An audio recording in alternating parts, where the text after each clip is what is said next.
¿Cómo están? Bienvenidos a Juancho Facts. Hoy vamos a hablar del nuevo formato de la UEFA Champions League, también por añadidura de la Europa League y de la Conference League, que arrancará en unos meses, porque ya a esta Champions League solo le queda un partido y la próxima edición arrancará muy pronto. Hoy tuvimos el gusto de estar presentes en una reunión que se hizo vía Zoom con altas esferas de la UEFA, en la que estuvieron explicando a detenimiento con diferentes medios que estaban conectados sobre el nuevo formato, respondieron muchas preguntas y la verdad es que fue bastante nutritiva esta reunión y yo creo que sería pertinente explicar lo que vimos en esa reunión el día de hoy. Las razones por las que UEFA cambia el formato y también la forma en la que el formato se va a desarrollar, porque ya el formato está presentado, ya todos sabemos que el torneo va a tener 36 equipos, que la primera fase va a ser una gran liguilla, que en vez de 6 partidos cada equipo competirá en 8 partidos en la primera ronda y algunas cosas adicionales como que clasifican directamente a la ronda de 16 los equipos ubicados entre el 1 y 8, los equipos entre el 9 y 24 van a una fase de knockout previa a esa. Será igual en la UEFA Europa League, no así en la Conference, que va a haber una ronda menos, en el sentido de que van a haber 32, no 36 equipos.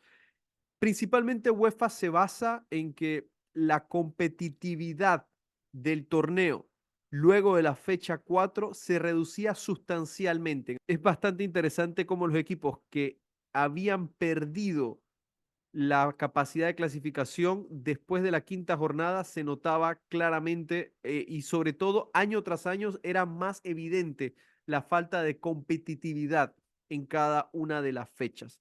Una diferencia bastante importante en la primera ronda y es que los equipos del bombo 1 o de mayor peso o coeficiente UEFA van a tener más partidos contra equipos de su nivel en la primera fase, algo que no pasa ahora. En el formato actual, si tú tienes 4 bombos, tú jugabas contra un equipo del bombo 4, un equipo del bombo 3 y un equipo del bombo 2. Por lo tanto, en teoría no te enfrentabas a ningún equipo de tu nivel ya hasta la posiblemente ronda de cuartos de final, porque si todos los del bombo 1 eran primeros de grupo, tampoco se enfrentaban en la fase de octavos de final.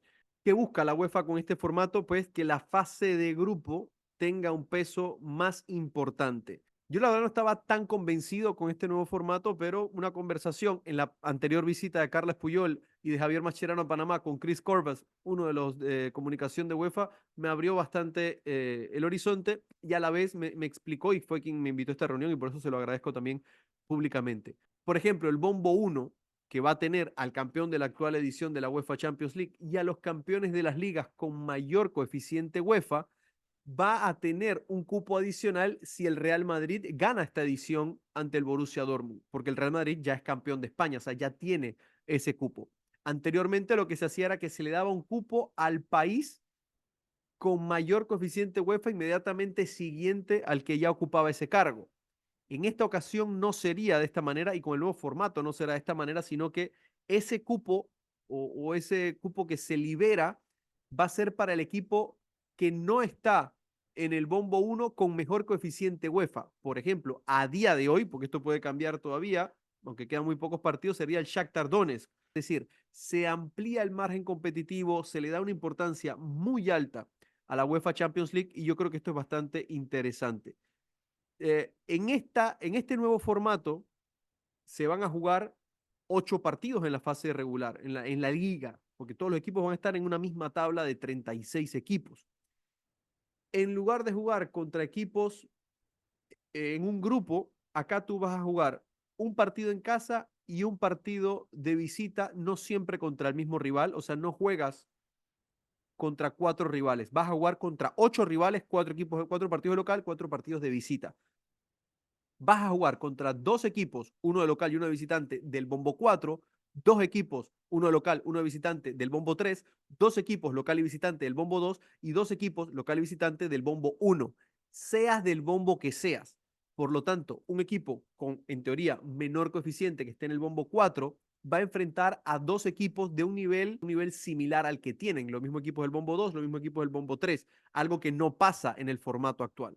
Por lo tanto, lo que nos dice UEFA es que esto hace que haya posibilidad de que haya mayor cantidad de partidos parejos durante la realización del torneo. Equipos del mismo país no jugarían en esta primera fase entre sí. En la segunda fase ya sí o sí se enfrentarían, pero en esta primera fase entre sí no jugarían. Ojo, jugarían, porque, por ejemplo, a día de hoy, por coeficiente UEFA, Alemania tiene muchos equipos, entonces esto ya también cambia un poco el panorama. En ese sentido, podría pasar que se enfrenten equipos del mismo país. Y tampoco sucedería a menos que no tengan otra situación. UEFA le llama esto un deadlock situation, cuando no te queda de otra que te enfrentes. Como máximo, en la primera ronda no te vas a enfrentar a dos oponentes del mismo país. Es decir, si la Lazio clasifica a la UEFA Champions League, estoy haciendo un supuesto, ¿no? Y se enfrenta al Real Madrid y al Fútbol Club Barcelona, pues se evitaría, en el caso, a menos que no tengan otra opción, que jueguen contra el Atlético de Madrid, por ejemplo, ¿no? Esa sería una de las formas en las que se establecerían algunas limitaciones de la primera ronda de la próxima edición de la UEFA Champions League. Es muy interesante lo que ellos presentan a nivel de competitividad que les puede dar el formato, y yo creo que es cuando mucho algo que le tenemos que dar una oportunidad. Todos los cambios son difíciles y todos los cambios nos generan algún tipo de dudas con respecto a lo que puede pasar. El calendario. El torneo empezaría en septiembre. La primera fecha UEFA de la temporada va a ser exclusiva de la UEFA Champions League. La semana siguiente solamente van a competir equipos de la UEFA Europa League. Ahí desde octubre van a haber 5 fechas más en las que van a compaginarse partidos de Champions, UEFA Europa League y Conference League. La Conference League iniciaría en lo que sería la fecha 2 de Champions y UEFA Europa League, porque tienen un partido menos, ahí van a ser 6 en fase regular. Y en diciembre, casi que para la primera semana de diciembre, va a terminar las primeras 6 fechas de Champions y Europa League y se va a jugar en exclusiva la última fecha de la fase de grupos de la Conference League. Y la fase regular de la Champions y de la Europa League, es decir, el Match Day 7 y 8 de Champions y Europa League, se van a jugar en el mes de enero. Por primera vez, fase regular de la Champions League se estaría jugando en el mes de enero, por primera vez, por lo menos en mucho tiempo, en el mes de enero. Todos los partidos de la fecha 8, tanto de Champions como de Europa League, se van a jugar de manera simultánea. Una locura de partidos, porque solo en Champions son 18 encuentros por jornada y en Europa League también. Serían 36 partidos jugándose a la misma hora. ¿Y por qué pasa esto? Esta imagen es impresionante. Esta imagen me sacó de la cabeza una simulación que tiene la UEFA de cómo podrían variar las posiciones en el ranking de los 36 equipos, tanto de Champions como de Europa League, en una última fecha jugada en simultánea. Es una locura lo que ellos tienen proyectado que pueda pasar, ya que cada gol en contra, a favor, cada victoria, cada derrota, cada empate va a mover muchísimo la tabla de un lugar a otro. Sabemos que los equipos en la fase de liga, los puestos del 1 al 8 en Champions y Europa League van a clasificar directamente a la ronda de 16, a los octavos de final. Los equipos entre el 9 y 16 van a clasificar a la ronda de playoff teniendo ventaja de casa.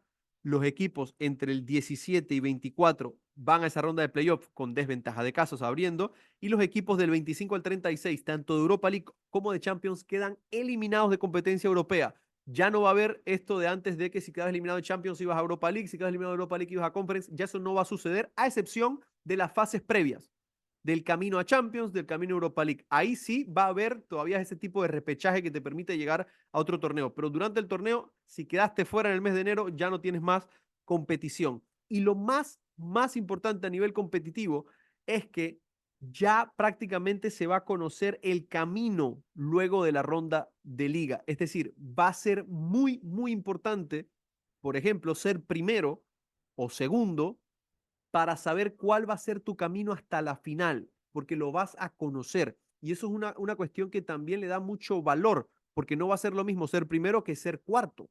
No va a ser lo mismo ser primero que ser sexto, por los rivales que te podrían o no tocar, dependiendo del desempeño que puedan llevar cada uno de ellos. Esto a mí me parece sumamente interesante, quizás es de las cosas que más me llama la atención, y lo más curioso es que vamos a tener fase de playoff en el mes de febrero, luego los octavos de final a partir del mes de marzo, con 2 fechas en marzo, bueno, 2 fechas en febrero, 2 fechas en marzo, 2 fechas en abril, semifinales en mayo y la final en la última semana de mayo, tanto de Champions como Europa League como de Conference.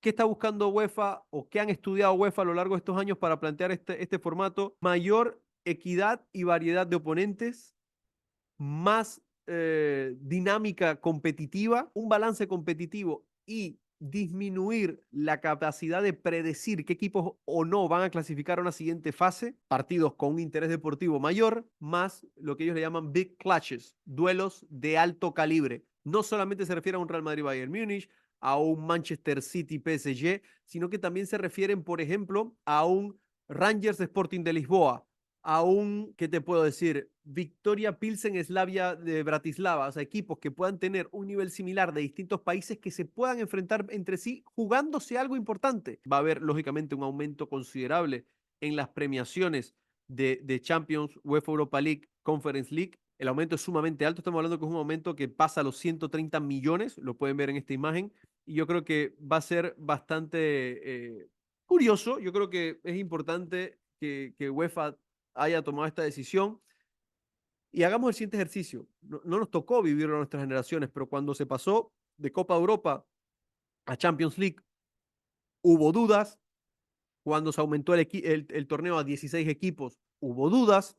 Cuando se aumentó el torneo a 24 equipos, las hubo. Cuando se aumentó a 32, también. Entonces es el momento de un cambio sustancial. Yo creo que el formato suizo, ya lo vivimos en CONCACAF, ahora lo vamos a vivir en UEFA, llegó para quedarse en el fútbol. Los coeficientes, los rankings, como le quieran llamar, van a tener un peso cada vez mayor. Usted puede buscar en la página de la UEFA el coeficiente actualizado de cada torneo, de cada liga en general, así que no lo descartemos. Y tampoco se descartó la posibilidad de que no está, lógicamente, pero que para la próxima Eurocopa se podrían dar cambios muy parecidos a los que vamos a vivir en UEFA Europa League, Champions League y también en Conference League. Luego de esta explicación, ¿qué te parece el formato? Por lo menos abres la puerta a que te pueda gustar. Yo ya lo hice. Yo estoy a la espera de lo que nos vaya a brindar la próxima edición de la Champions, de la Europa League y también de la Conference. Gracias por estar, Juancho Fax, y quiero leer sus comentarios. Chau, chau.